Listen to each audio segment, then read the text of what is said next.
What a game! কি অসাধারণ একটা গেম! মানে আর্জেন্টিনা, আর্জেন্টিনা, আবার আর্জেন্টিনা।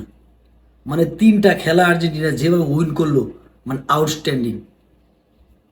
সারা খেলা যেমনই খেলুক না কেন, লাস্ট ১৫ মিনিট ২০ মিনিট আর্জেন্টিনা পাগল হয়ে যায়। মনে হইতেছে যে এই আর্জেন্টিনা শেষে চাপ নেওয়া আসলে অসম্ভব।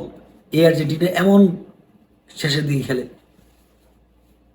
তো যাই হোক, পুরো খেলাটা আর্জেন্টিনা যেভাবে খেলছে, তারপরেও সমানে সমানে খেলা হয়েছে।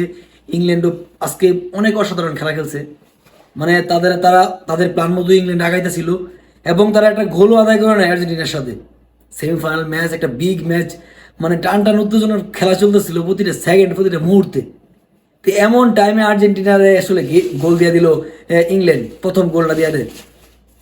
তো প্রথম গোল দিয়ে দেওয়ার পরে আসলে খেলার একটু উন্মাদনা বাইরে যায় ইংল্যান্ডের, যেখানে অনেকটা ইংল্যান্ড আগায় যায়। কিন্তু আমরা চিন্তা করছি যে আসলে খেলা হচ্ছে গিয়ে লাস্টের ১৫ মিনিট থেকে ১০ মিনিট, কারণ আর্জেন্টিনা বরাবর এটাই করে। যদি এক গোল খায় ফেলে, ২ গোলও খায় ফেলে, লাস্ট ১৫ মিনিট ২০ মিনিট ওরা যে অ্যাটাকিং ফুটবলটা খেলে আর্জেন্টিনা, মেসি কন, এরপরে মার্টিনেস কন, এরপরে আলভারেস কন, তারা উপরে যে লেভেলের খেলাটা খেলে, মানে প্রতিটা একটা গোল হওয়ার মতো, প্রতিটা একটা গোল হওয়ার মতো। এখানে আজকে আরো ৪-৫টা গোল হতে পারতো। মানে ওদের গোলকিপার আজকে অসাধারণ সেভ দিছে। গোলকিপার অনেক সুন্দর সেভ দিছে। ২-৩টা বল বার পোস্টে লাগছে, হেডের বলগুলা গোলকিপার ফিরাইছে। আরেকটু অ্যাডভান্টেজ পাইছে ইংল্যান্ডে, একটু লম্বা লম্বা প্লেয়ার, হেডগুলা মিস করতেছিল আর্জেন্টিনার প্লেয়াররা। এই জন্য না হলে হয়তো আর্জেন্টিনা আরো কিছু গোল আদায় করে নিতে পারতো অনেক আগেই। তো এই অ্যাডভান্টেজটা ওরা পায় গেছিল হয়তো।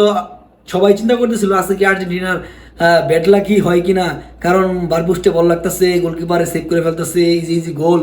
তো এখানে সবার একটা দ্বিধাদ্বন্দ্ব ছিল, কিন্তু এনে বিশ্বাস ছিল যে সময় এখনো আছে, কারণ আর্জেন্টিনা হারার আগে হারে না। ঠিক আছে, এরা হারতে পারে না, এরা শেষ সময় পর্যন্ত লড়াই করে এবং জয়টা আদায় করে নেয়।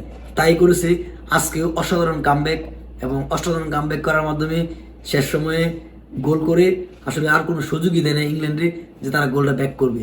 তো আর্জেন্টিনা অসাধারণভাবে ফুটবল খেলে এই ফাইনালে চলে গেল। স্পেনের সাথে দেখা হচ্ছে।